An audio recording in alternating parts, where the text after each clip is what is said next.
So hello everyone, आज हम लेने वाले हैं एफ का जो हमारा फाउंडेशन कोर्स 2 का जो हमारा सेमेस्टर 2 है। बेसिकली उसका जो हमारा फर्स्ट यूनिट है ग्लोबलाइजेशन एंड इंडियन सोसाइटी, उसका आज हम लोग लेक्चर नंबर 4 लेने वाले हैं, जिसका आज का जो हमारा टॉपिक है वह है globalisation and changes in employment. अब बेसिकली इसका मतलब क्या होता है और आज क्या क्या चीज़ें समझेंगे तो वो सारी चीज़ मैं आपको बताता हूँ। देखो बेसिकली देखो, जब हमारे देश के अंदर हमने एलपीजी रिफॉर्म लाया था, ठीक है, तो उसके साथ हमने जो ग्लोबलाइजेशन लाया था कि भैया आप बाहर की कंपनी भी हमारे देश के अंदर आ सकती है एंड हमारे देश की कंपनीज भी अब बाहर देश में एक्सपोर्ट कर सकती है, अपना सामान बेच सकती है, वो भी कम एक्सपोर्ट ड्यूटी पे। यानी एक तरह से कह सकते हो अब हम भी बाहर सामान बेच सकते हैं फॉरेन में, और फॉरेन देश की भी कंपनीज हमारे देश में आकर सामान बेच सकती है। ठीक है, हमने ग्लोबलाइजेशन कर दी। अब इस ग्लोबलाइजेशन की वजह से एम्प्लॉयमेंट जो सेक्टर है, बेसिकली लोगों को जो एम्प्लॉयमेंट मिलती थी उसके अंदर क्या चेंजेस आए, क्या एम्प्लॉयमेंट बढ़ गई या फिर एम्प्लॉयमेंट घट गई, कौन से सेक्टर्स में एम्प्लॉयमेंट बढ़ गई थी, कौन से सेक्टर्स में एम्प्लॉयमेंट घट गई थी। बेसिकली इसी के बारे में ये टॉपिक है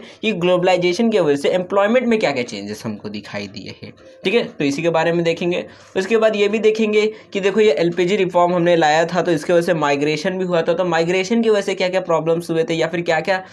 अफेक्ट्स पड़े थे, उसके क्या क्या कॉजेज थे, कौन से टाइप के माइग्रेशन होते हैं, वो सारी चीज़ें आज के लेक्चर्स में आप लोग समझोगे। ठीक है, तो सबसे पहले स्टार्टिंग के टॉपिक से हम लोग स्टार्ट करते हैं। सो देखो सबसे पहला जो टॉपिक है हमारा globalisation and changes in employment. अब देखो इसका मतलब क्या है। देखो जैसे ही हमने ग्लोबलाइजेशन किया था हमारी कंपनीज को कि भैया अब हमारी देश की भी कंपनीज जो है वो मतलब बाहर देश में अपना सामान बेच सकती है और बाहर के देश की भी जो कंपनीज है वो इंडिया में सामान बेच सकती है। ठीक है, तो देखो यहाँ पर एक चीज़ प्रॉब्लम आ रही थी। देखो जितनी भी बाहर की कंपनीज रहती थी उनके पास टेक्नोलॉजी बहुत अच्छी रहती थी, इसलिए वो कोई भी महंगा प्रोडक्ट भी रहता था वो सस्ते में ही बना लेती थी। ठीक है, क्योंकि देखो अगर मान लो आप जैसे मान लो आप आटा पीसने के लिए मान लो आपने 100 लोगों को रखा है, सब मिलकर आटा कूट रहे पीस रहे, मतलब चक्की चला रहे और फिर आटा पिसा के आ रहा है। ठीक है, तो आपने 100 लोगों को रखा है, सबको मान लो आप 1,000 रुपया भी देते हो तो 100 लोग हो गए, 10,000 रुपया आपने सबको दे दिए। ठीक है, वहीं पे मान लो जो बाहर देश से कोई मान लो कंपनी है आटा पीसने वाली, उसने एक मशीन ही 2-3 मशीन खरीद लिया 10-10 हज़ार रुपये का।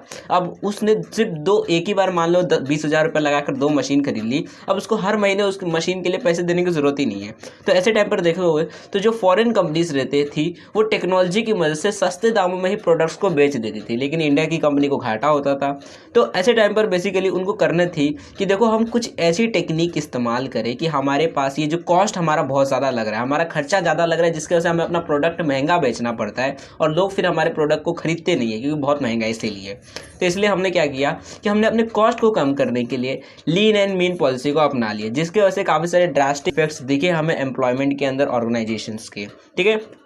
तो basically lean and mean policy क्या होता है, तो बेसिकली देखो इसके अंदर हम करते क्या है कि देखो मान लो हमारी कंपनी के अंदर हमने 4 एम्प्लॉयज़ को रखा हुआ है पैकेजिंग के अंदर। ठीक है, अब आपने ध्यान से देखा कि पैकेजिंग के अंदर 4 लोग को मैंने बैठाया है, लेकिन ज़रूरी नहीं है कि मैं 4 लोग को ही रखूँ। अगर मैं 2 लोग को भी रखता हूँ तो तब भी उतने ही प्रोडक्ट्स बन के निकलेंगे। ठीक है, मतलब मैंने 2 लोगों को फालतू में उस कंपनी के अंदर रखा हुआ है, तो ऐसे टाइम पर आप 2 लोगों को काम से निकाल दोगे। मतलब ऐसे बेसिकली लीन एंड मीन के अंदर हम करते क्या है कि जो भी हमारे लिए इंपॉर्टेंट चीज़ें होती है, जैसे मान लो आपने दरवाजा खोलने के लिए एक गेट कीपर रखा था कि भैया आज कोई भी मान लो आता है तो दरवाजा तेरे को खोल देना है। ठीक है, तो देखो वो भी आपका फालतू में पैसा बर्बाद जा रहा है और उसकी वजह से आपकी कॉस्ट बढ़ रही है, इसलिए आपने उस एम्प्लॉय को निकाल दिया कि ये तेरा किसी काम का नहीं है। ठीक है, जो भी आएगा खुद ही से दरवाजा खोल लेगा। तो इस तरह से जो जो चीज़ें थी जो अननेसेसरी थी उनको आपने अपनी कॉस्ट से निकाल दिया गए ताकि आपका कॉस्ट कम हो और आप सस्ते दामों में चीज़ों को बेच पाओ। लेकिन इसकी वजह से काफ़ी सारे एम्प्लॉयमेंट के अंदर चेंजेस भी आए, कुछ नेगेटिव इम्पैक्ट पड़े हैं और कुछ पॉजिटिव इम्पैक्ट भी पड़े हैं हमारे एम्प्लॉयमेंट के अंदर। तो क्या क्या चेंजेस आए हैं, इम्पैक्ट पड़े हैं, वो सारी चीज़ें यहाँ पर बताई गई है आगे। तो एक एक करके जितने भी इम्पैक्ट्स पड़े हैं नेगेटिव पॉजिटिव उन सबको देखते हैं। तो देखो सबसे पहले नेगेटिव इम्पैक्ट देख लेते हैं कि क्या क्या मतलब गलत प्रभाव नेगेटिव इम्पैक्ट पड़े हैं हमें ग्लोबलाइजेशन की वजह से। तो सबसे पहला जो नेगेटिव इम्पैक्ट पड़ा था वो था introduction of labour saving devices. मतलब क्या कि देखो जैसे मैंने आपको बताया एग्जांपल कि अगर मान लो स्टार्टिंग में देखो इंडिया के अंदर अगर देखते हो तो पहले हमारे देश के अंदर वो चक्की पीसने वाली जो आटा रहती है ना, चक्की में चलता है ना, मशीन रहता है आटा पीसने के लिए, तो वो नहीं रहती थी। लोग खुद ही से ऐसे रहता था गोल सा, उसके ऊपर आटा पीसते थे गोल गोल घुमा घुमा के, जो जेल में नहीं रहता जेल में कि कैदियों को दिया जाता चक्की पीसो बैठकर। ठीक है, तो वैसी मशीन रहती थी जो लोग ऐसे हाथ से मतलब घुमा घुमा कर पीसते थे आटा, जिसमें बहुत टाइम भी लगता था, बहुत मेहनत भी लगती थी और देखोगे तो बहुत लोगों को बैठाना पड़ता था। एक एक आदमी अगर मान लो एक एक चक्की लेकर बैठा है तो 10 लोगों को बैठाएंगे तब जल्दी जल्दी आटा पिसाएगा। ठीक है, तो उस टाइम पर देखोगे तो हमने लेबर लेबर्स के लिए काफ़ी मतलब लेबर की काफ़ी इंपॉर्टेंस रहती थी। लेकिन जैसे ही हमने ग्लोबलाइजेशन कर दिया, बाहर की कंपनीज आने लगी, उन्होंने मतलब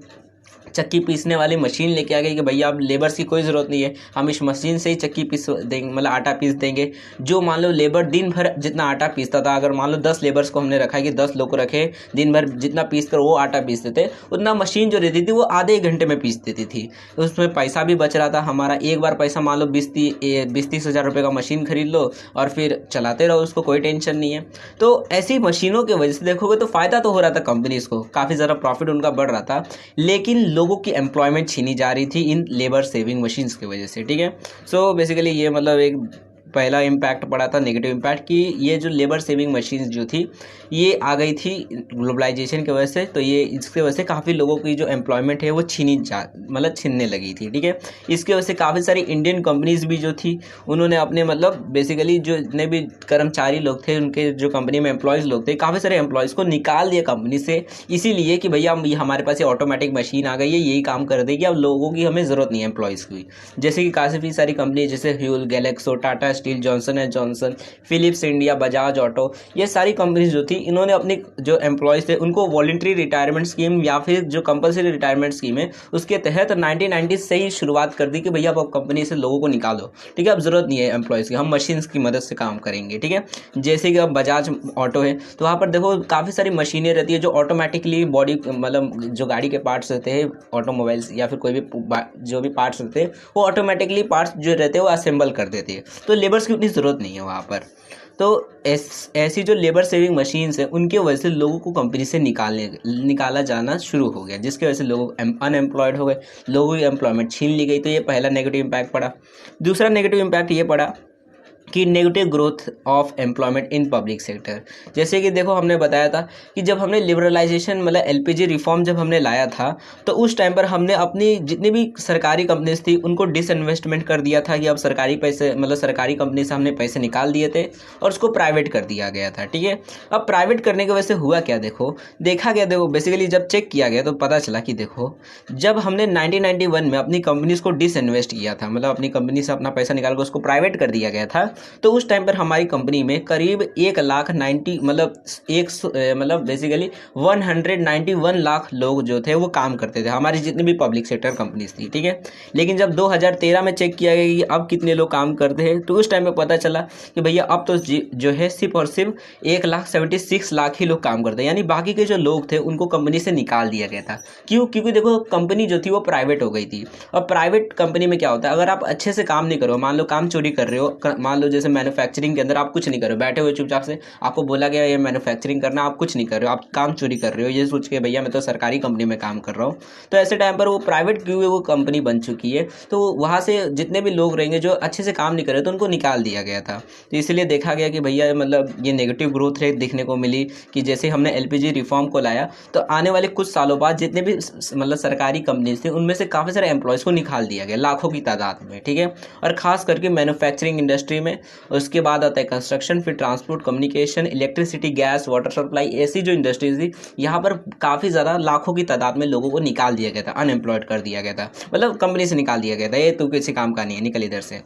उसके बाद देखो तीसरा जो नेगेटिव इम्पैक्ट पड़ा था वो था employment in small scale sector. अब देखो इसका मतलब क्या होता है, देखो हमारे देश के अंदर काफ़ी सारे जो इंडस्ट्रीज है, मतलब छोटे मोटे रहते हैं ना, इंडस्ट्रीज रहती है, जैसे आप देखोगे आपके आसपास में कोई छोटी मोटी कंपनी रहती है, एक रूम की कंपनी है यहाँ, जहाँ पर मान लो कपड़े सिलते हैं और फिर वो जाकर बेच देते हैं किसी भी इम्पोर्टर को। ठीक है, तो बेसिकली ऐसी जो छोटी छोटी कंपनीज है, छोटे छोटे जो स्मॉल स्केल सेक्टर वाली जो इंडस्ट्रीज है, वो बहुत एक तरीके से आप कह सकते हो कि हमारी टोटल जो वर्क फोर्स है, यानी टोटल जितनी भी पॉपुलेशन है जो काम करने के लिए अब तैयार है, तो उनमें से 7% लोगों को ये स्मॉल स्केल सेक्टर वाले जो बेसिकली इंडस्ट्रीज है वो काम देती है। ठीक है, तो कह सकते हो बहुत ज़्यादा इंपॉर्टेंट है। लेकिन अब के टाइम पर अगर आप देखते हो तो देखो अगर आप 2000 मतलब जब हमारा 2000 ईयर चल रहा था, 2001 से पहले जो 2000 ईयर चल रहा था ना, तो उस टाइम पे जब देखा गया था तो देखो ये जो स्मॉल स्केल इंडस्ट्रीज जो थी वो करीब 870 आइटम्स जो थी इनके लिए रिजर्व करके रखी गई थी। जैसे कि छोटी मोटी जो कैंडीज रहती बच्चे लोग के लिए 1-2 रुपये वाली, मतलब ऐसे जो छोटी छोटी चीज़ें नहीं रहती, तो वो चीज़ें जो थी ये मतलब स्मॉल स्केल सेक्टर वाले बनाते थे। जैसे बच्चों के खिलौने रहते वो नहीं, बच्चे लोग की वो बारबी वाली मोबाइल रहती है, तो ऐसी सारी जो चीज़ें रहती थी वो स्मॉल स्केल सेक्टर वाले बनाते आते थे, ठीक है, उस टाइम पर 2000 पे। तो उस टाइम पर काफ़ी सारी इंडस्ट्री थी छोटी वाली, जो लोगों को काम भी देती थी, एम्प्लॉयमेंट भी देती थी, खुद भी कमाती थी। लेकिन जैसे ही साल बीतते गए और अभी के टाइम पर अगर आप देखते हो तो अब सिर्फ और सिर्फ 20 आइटम्स के लिए ही रिजर्व की मतलब बचे हुए हैं, ठीक है, कि 20 आइटम ये जो है जो छोटी छोटी इंडस्ट्रीज बनाती है। नहीं तो बाकी जितनी भी 850 बाकी जो मतलब बेसिकली आइटम्स थे जो मतलब छोटी छोटी पहले कंपनीज बनाती थी, वो अब बड़ी कंपनीज भी बनाना शुरू कर दी है। जैसे कपड़े या फिर और भी जूते चप्पल, ये सारी चीज़ें जो है अब बड़ी बड़ी कंपनीज भी बनाने लगी है, जिसके वजह से जैसे मान लो एग्जाम्पल ले लेते हैं कि पहले क्या होता था कि ज़्यादातर जो चाय जो रहती थी वो छोटे मोटे जो लोग रहते थे। अब जैसे मान लो आपको कोई काम धंधा नहीं मिल रहा है तो आपने चाय की टपरी खोल दी, ठीक है, और आप चाय बेचने लगे। तो पहले से भी ये छोटे मोटे लोग ही चाय बेचते थे, लेकिन अब देखो बड़ी बड़ी कंपनीज है वो भी चाय बेचती है। तो अगर मान लो आप हो एक कोई भी एरिया में जहाँ पर चाय बेच रहे हो और आपके बाजू में ही बहुत बड़ी कंपनी आ गई है जो वो भी चाय बेच रही है, आप ही के रेट पे बेच रही है, या फिर हो सकता है आपसे थोड़ी महंगे पे ही बेच रही है, लेकिन एकदम 5 स्टार होटल जैसा उन्होंने बनाया है, अच्छे से चाय दे रहे, और आपकी जो मतलब टपरी है एकदम गंदी सी है, छोटी सी है, उतना अच्छा दिखता नहीं है, उधर मक्खी घूम रही है, उनके में एसी लगा हुआ है, तो बताओ लोग किधर जाएंगे। तो ऐसे टाइम पर जो छोटे स्केल वाले जितनी भी इंडस्ट्रीज थी उनको घाटा होने लगा और काफ़ी सारी इंडस्ट्रीज बंद भी हो गई, जिसकी वजह से लोग और अनएम्प्लॉयड हो, जिनको मतलब बेसिकली ये जो स्मॉल स्केल इंडस्ट्री थी कि वो 60% लोगों को काम दे रही थी, 7% लोगों को काम दे रही थी ना एम्प्लॉयमेंट, तो और ज़्यादा वो कम होते गया। अब कह सकते हो कि स्मॉल स्केल इंडस्ट्रीज़ जो थी उतना ज़्यादा फिर अब रोल प्ले नहीं कर पा रही थी, उन काफ़ी सारी कंपनीज बंद हो गई ये कंपटीशन को ना फेस करने की वजह से। तो ये सारी नेगेटिव इम्पैक्ट पड़े थे हमारे ऊपर कि मतलब बेसिकली ग्लोबलाइजेशन की वजह से, ठीक है।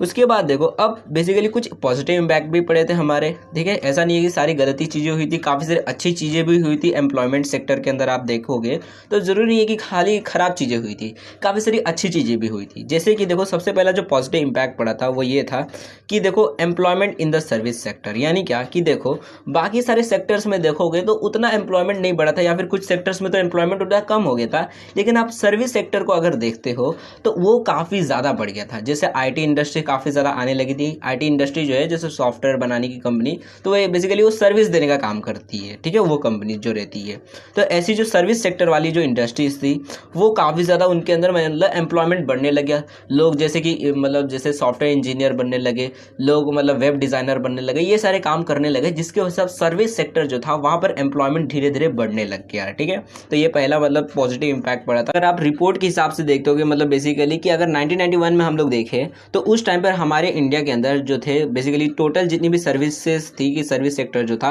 वहाँ पर सिर्फ 20% लोग ही काम करते थे, ठीक है। लेकिन अगर आप 2013 को देखते हो, 2013 की रिपोर्ट के हिसाब से, तो अब जो है लोग 30% लोग जो है वो सर्विस सेक्टर के अंदर काम करते हैं, और 2019 के भी रिपोर्ट के हिसाब से अभी भी हम 30% पे ही अटके हुए, कोई ज़्यादा बढ़ोतरी नहीं हुई है, ठीक है। लेकिन देखोगे तो जैसे ही हमने एलपीजी रिफॉर्म लाया था तो 20% से सीधा 30% हो गया था, मतलब 10% ज़्यादा हो गया था हमारा सर्विस सेक्टर के अंदर एम्प्लॉयमेंट, ठीक है। रीज़न क्या था, तो देखो यहाँ पर मेन रीज़न यही था कि मतलब हमने एलपीजी रिफॉर्म को जैसे ही ला दिया तो अब देखो बाहर बाहर की जो कंपनीज थी जैसे गूगल या फिर और भी जो मतलब सर्विस सेक्टर्स की जो कंपनी थी वो सब आने लगी। अब उनको एम्प्लॉयज़ भी चाहिए थे कि भैया इंडिया के अंदर हमारा सर्वर चलाने के लिए या फिर बाकी चीज़ें करने के लिए लोग भी तो चाहिए, तो उन्होंने इंडिया के ही लोगों को काम भी देने लग गया, जिसकी वजह से सर्विस सेक्टर के अंदर थोड़ा बहुत इंक्रीजमेंट हो गई एम्प्लॉयमेंट में, ठीक है। ये पहले जो 20% लोग काम करते थे सिर्फ सर्विस सेक्टर में, तो अब 30% काम करने लगे, ठीक है। वो 20% कौन थे, तो देखो जैसे कि रेडियो या फिर टीवी टेलीविजन, वहाँ पे जो लोग काम करते थे ना, तो उन लोग एक तरह से देखोगे तो सर्विस सेक्टर में ही थे, ठीक है। तो बेसिकली वो जो 20% में रहते तो वो सारे सेक्टर्स में आते थे, ओके। सो सर्विस सेक्टर के अंदर बढ़ोतरी दिख गई, ये सबसे पहला पॉजिटिव इम्पैक्ट पड़ा। दूसरा पॉजिटिव इम्पैक्ट ये पड़ा कि impact of FDI on employment, मतलब क्या कि देखो बेसिकली इसका मतलब क्या है कि देखो बाहर एफडीआई का देखो मतलब सिंपल सा होता है, मैंने वैसे तो पिछले लेक्चर के अंदर बताया था आपको एफडीआई का मतलब क्या होता है, तो आपको वापस से थोड़ा रिवाइज करवा देता हूँ। देखो एफडीआई का मतलब होता है, मान लो आप अमेरिका में हो और आप चाहते हो कि भैया मेरी मान लो आपकी कोई कंपनी, आपकी गूगल कंपनी है, ठीक है, या फिर कोई भी मैकडोनल्ड की आपकी कंपनी है, आप चाहते हो भाई कि मैं इंडिया के अंदर भी अपनी ब्रांच खोल देता हूँ। तो जब आप इंडिया के अंदर अपना पैसा लगाओगे, कैपिटल लगाओगे, इन्वेस्ट करोगे, तो उसे हम फॉरेन डायरेक्ट इन्वेस्टमेंट बोलते हैं कि आप फॉरेन में अपना इन्वेस्ट कर रहे हो पैसा, ठीक है।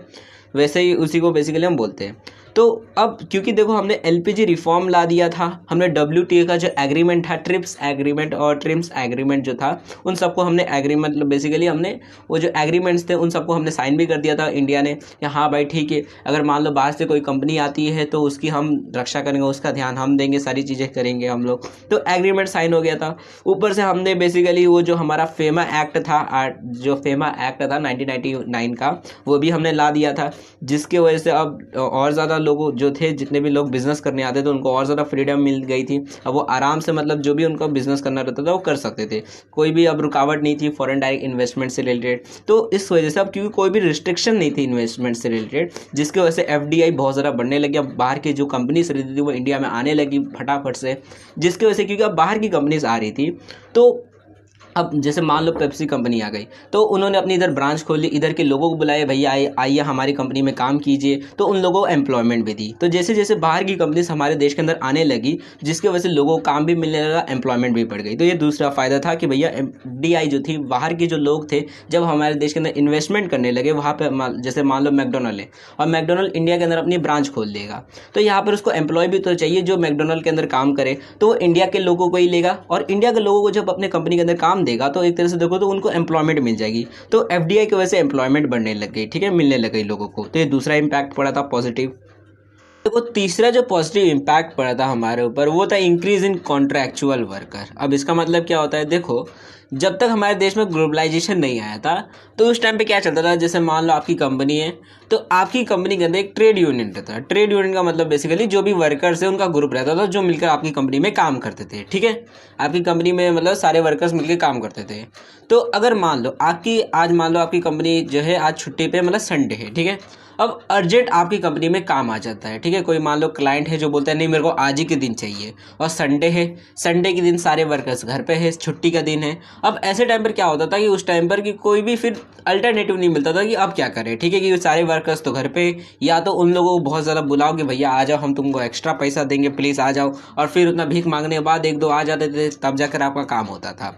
लेकिन जैसे ही हमने ग्लोबलाइजेशन कर दिया तो देखो जो कॉन्ट्रैक्चुअल और जो कैजुअल लेबर्स जो थे उनकी मतलब कह सकते हो गिनती काफ़ी ज़्यादा इंक्रीज होने लगी। अब इनका मतलब क्या होता है, देखो कॉन्ट्रैक्चुअल वर्कर का मतलब होता है, जैसे मान लो कि आपकी मतलब बेसिकली इसका मतलब ये होता है कि कोई भी पर्सन है जो कि आपकी कंपनी में काम नहीं करता है, लेकिन अगर मान लो आपको कोई अर्जेंट काम पड़ जाता है तो आप किसी भी पर्सन, कोई मान लो प्रोफेशनल आदमी है, तो उसको आप कुछ पैसे देकर मतलब उसके साथ कॉन्ट्रैक्ट करके भैया मेरा ये काम कर दे, मैं तेरे को इतना पैसा दे दूंगा, और वो आपका काम कर देगा, आपका पैसा दे देगा, और फिर वो अपने रास्ते आप अपने रास्ते। तो इसको कॉन्ट्रैक्चुअल वर्कर बोलते हैं। वैसे कैजुअल वर्कर भी होता है कि मान लो आपको रास्ते में कोई भी आदमी दिखा, आपने बोला भाई थोड़ा मेरा काम कर दे, मैं तेरे को मतलब 1-2 हज़ार रुपये दे दूंगा, और उसने बोला ठीक है मैं कर देता हूँ, तो इसको कैजुअल लेबर बोलते हैं। अब इसके वजह से फ़ायदा, जैसे आपने सुना होगा ना फ्रीलांसिंग, ठीक है, फ्रीलांसिंग का नाम में भी आपने सुना होगा, जिसके अंदर क्या होता है बेसिकली वेबसाइट्स रहते हैं, जो फ्रीलांसर वेबसाइट्स होते हैं, उसके अंदर होता क्या है, काफ़ी सारे लोग होते हैं, जैसे मान लो आपने CA कर लिया, ठीक है, आपको अकाउंट, आप अच्छे का अकाउंटेंट बन चुके हैं, आपने CA का कर लिया डिग्री, अब आप एक अच्छे प्रोफेशनल क्योंकि बन चुके हैं अकाउंटेंट में, तो आपने क्या किया, अपना जो भी मतलब वेबसाइट था फ्रीलांसिंग का, वहाँ पर जाकर अपना प्रोफाइल डाल दिया कि भैया मेरे पास ये डिग्री है, मैं एक CA हूँ, ठीक है। अब ऐसे टाइम पर मान लो कोई कंपनी वाले है या फिर कोई भी आदमी है जिसको अपना अकाउंट बनवाना है, और उसने देखा है भाई ये तो CA है, ठीक है, तो ऐसे टाइम पर क्या होगा, वो ऑनलाइन ही आपको मैसेज करेगा, आपको बेसिकली आपसे कॉन्टैक्ट करेगा कि देखो मेरा ये काम है, मेरा ये अकाउंट बनाना है, अगर आप बना दोगे तो मैं आपको इतना $, इतना रुपया दे दूंगा, ठीक है, वो आपको बता देगा, फिर आपके बीच में कॉन्ट्रैक्ट हो जाएगा, ठीक है भाई मैं अपना काम, आपका काम कर दूंगा, आप मेरे को इतना पैसा दे देना, और जब दोनों एग्री हो जाएंगे तो हो गया काम, फिर काम आप उसका काम कर दोगे, उसके बदले में वो आपको पैसे दे देगा, ठीक है। तो इसको बेसिकली हम कॉन्ट्रैक्चुअल बेसिकली लेबर बोलते हैं, कॉन्ट्रैक्चुअल वर्कर, कि आपने बस एक काम करने के लिए उस आदमी को बुलाया, काम खत्म, पैसा दिया, खत्म कहानी, ठीक है। तो ये काफ़ी ज़्यादा इंक्रीज होने लगा। अब इसके वजह से हुआ क्या, देखो कि देखो मान लो पहले आपकी कंपनी में 100 लोग काम करते थे, ठीक है, अब अगर मान लो आज संडे है या फिर आपको कुछ अचानक से एक्स्ट्रा वर्कर्स की ज़रूरत पड़ गई, ऑनलाइन मान लो कोई मान लो अकाउंट बनवाना है, ठीक है, आपका मान लो अकाउंटेंट की तबीयत ख़राब हो गई है, तो अब वो बीमार हो गया है, तो अकाउंट बनाएगा कौन, और आपको अर्जेंट में बनाना है, तो ऐसे टाइम पर आप कोई भी फ्रीलांसिंग वेबसाइट से जा सकते हो, किसी भी वर्कर को मतलब कोई भी आदमी रहेगा उसको आप बोल सकते हो भाई मेरा ये काम कर दे, मैं तेरे को इतना पैसा दे दूंगा। तो एक तरह से देखोगे तो एक तो ये तो आप जितने वर्कर्स को काम दे रहे हो उनको तो दे ही रहे हो, उसके साथ ही साथ में आप एक्स्ट्रा जो लोग हैं उनको भी एम्प्लॉयमेंट दे पा रहे हो ग्लोबलाइजेशन की वजह से, ठीक है। और ये बेसिकली ये खाली देश के अंदर नहीं होता है,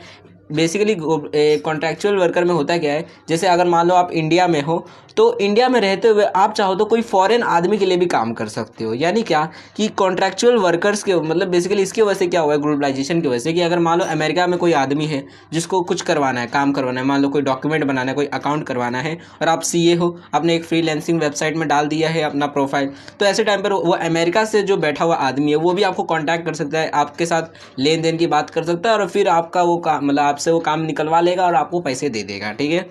तो बेसिकली कॉन्ट्रैक्चुअल वर्कर का भी मतलब ग्लोबलाइजेशन की वजह से आ गया, जिसकी वजह से अब लोगों को एक्स्ट्रा वर्क भी मिलने लग गया। और जो ये ट्रेड यूनियन का जो रोल था बहुत ज़्यादा इंपॉर्टेंट इंडिया में, कि भैया वर्कर्स एम्प्लॉयमेंट जो हम जिनको हमने एम्प्लॉय रखा है उनकी हमें ज़्यादा ज़रूरत है, अगर वो नहीं रहेंगे तो फिर हमारा काम कौन करेगा, तो वो थोड़ा बहुत कम होने लगा कि अगर वो नहीं भी रहते, मान लो संडे भी है, तब भी हम ये मतलब कॉन्ट्रैक्चुअल वर्कर्स की मदद से अपना काम कर लेंगे। ठीक है, हमको टेंशन लेने की ज़रूरत नहीं है।